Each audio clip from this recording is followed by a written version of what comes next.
आज हम बात करने जा रहे हैं 10 MCQs on continental drift. Format यही रहेगा कि क्वेश्चन स्क्रीन पर आएगा, उसको मैं पढ़ दूंगी, उसके बाद टाइमर चलेगा, उस टाइमर के अंदर आपको आंसर देना है, उसके बाद हम उस क्वेश्चन की एक्सप्लेनेशन करेंगे। All the very best. Question number 1, theory of continental drift was given bye. ये जो थ्योरी थी कॉन्टिनेंटल ड्रिफ्ट की, ये किसने दी थी? Your time starts now. ABCD comment करना है आपको।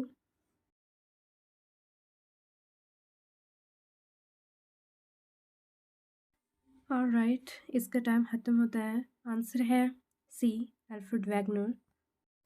सो the theory was given by Alfred Wegener, जो कि जर्मनी से ताल्लुक़ रखते थे।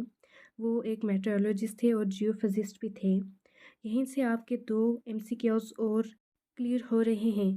प्रोफेसर अल्फ्रेड वैगनर जर्मनी से ताल्लुक़ रखते थे और वो एक मेट्रोलॉजिस्ट थे और जियोफिजिस्ट भी थे।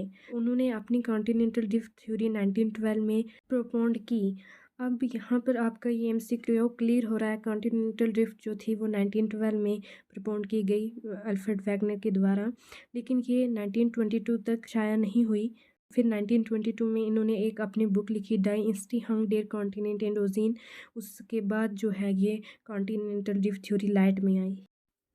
Next question, in which book Alfred Wegener explain the theory of continental drift. वो कौन सी बुक है जिसमें अल्फ्रेड वैगनर ने थ्योरी ऑफ कॉन्टिनेंटल ड्रिफ्ट को एक्सप्लेन किया है? Your time starts now.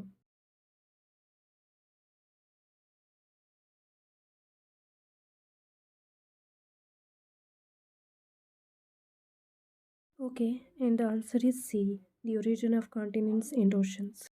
Alfred Wegener ने जो बुक लिखी थी 1922 में, डायनेस्टी हंग डेयर कॉन्टिनेंट एंड ओजीन, वो उन्होंने ट्रांसलेट की 1924 में इंग्लिश में।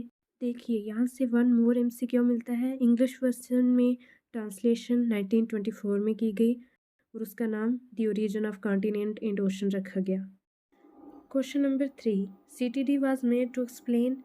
CTD means continental drift theory, जो अल्फ्रेड वैगनर के द्वारा बनाई गई थी, वो किस चीज़ को एक्सप्लेन करने के लिए बनाई गई थी? Your time starts now.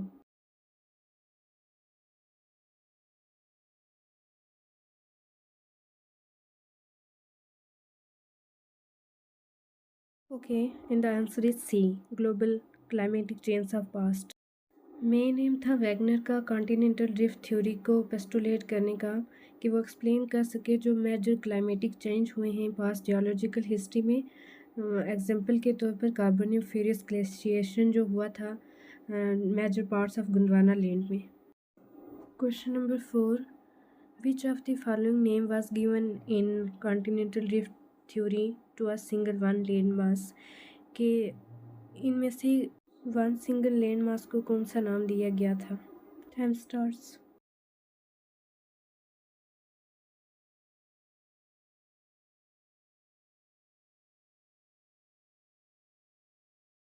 Okay, and the answer is D, none of the above. जो सिंगल लैंड मास था उसका नाम दिया था पेंजिया वैगनर के द्वारा, और जो वाटर बॉडी जिसने उसको सराउंड किया हुआ था, प्रीमेवल पैसिफिक ओशन, उसको कहा जाता था पेंथालासा। अब यहाँ पर 3 और MCQs हमारे क्लियर हो रहे हैं। पेंथालासा ह्यूज वाटर बॉडी था, और लुरेशिया का सेकंड नाम अंगारा लैंड है, वो नॉर्दर्न पोर्शन था पेंजिया का, और Gondwana land was southern portion of Pangaea. Question number 5, which of the following evidence is not in the support of CDT। कौन सा एविडेंस है इनमें से जो कॉन्टिनेंटल ड्रिफ्ट थ्योरी को सपोर्ट नहीं करता है? Your time start. थोड़ा ट्रिकी क्वेश्चन है, गौर से देखिएगा।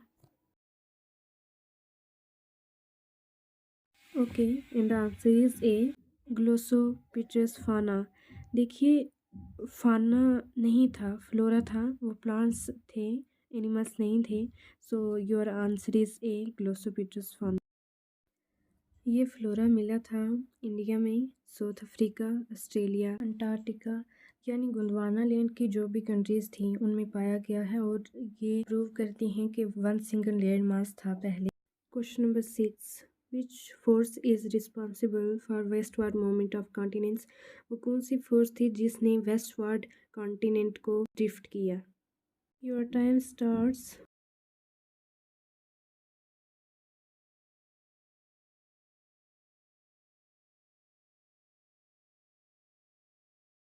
Okay, and the answer is C, that is tidal force. जो वेस्टवर्ड मूवमेंट हुई थी कॉन्टिनेंट्स की, वो सन इन मून की अट्रैक्शन फोर्स यानी टाइडल फोर्स की वजह से हुई थी। जब वो नियरेस्ट हुए अर्थ के तो उन्होंने ड्रैग किया कॉन्टिनेंटल ब्लॉक को वेस्टवर्ड की तरफ। Question number 7, formation of Arctic and North Sea due to.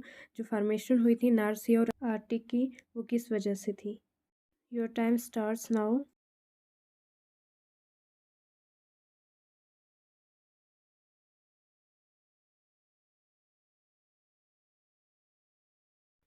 Okay, and the answer is A, that is flight from the poles.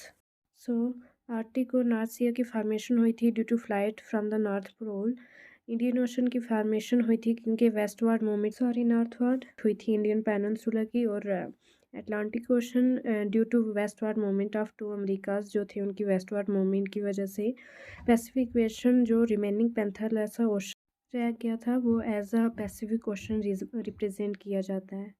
Question number 8, where was South Pole located during Carboniferous period? के Carboniferous period में South Pole की location कौन सी थी इनमें से? Your time starts now.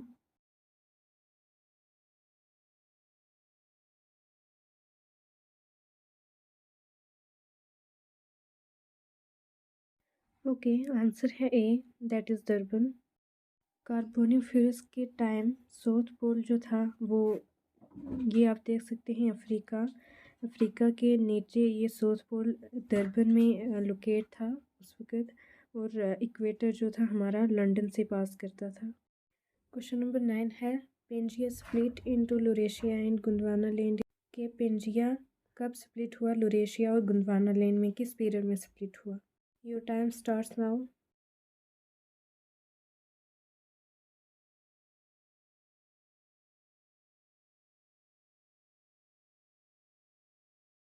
Okay, answer is B, that is mid Mesozoic Ira.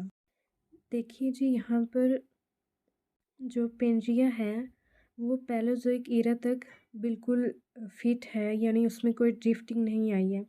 Mesozoic Ira के दौरान लुरेशिया और गोंडवाना लैंड यानी पेंजिया के नॉर्दर्न और सदर्न पार्ट बने हैं, यानी उसमें ड्रिफ्टिंग आई है, वो मेसोजोइक ईरा में आई है।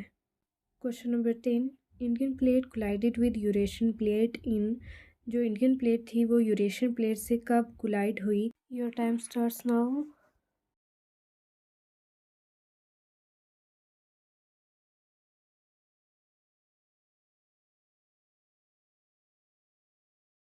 ओके, आंसर है सी, सेनोजोइक ईरा।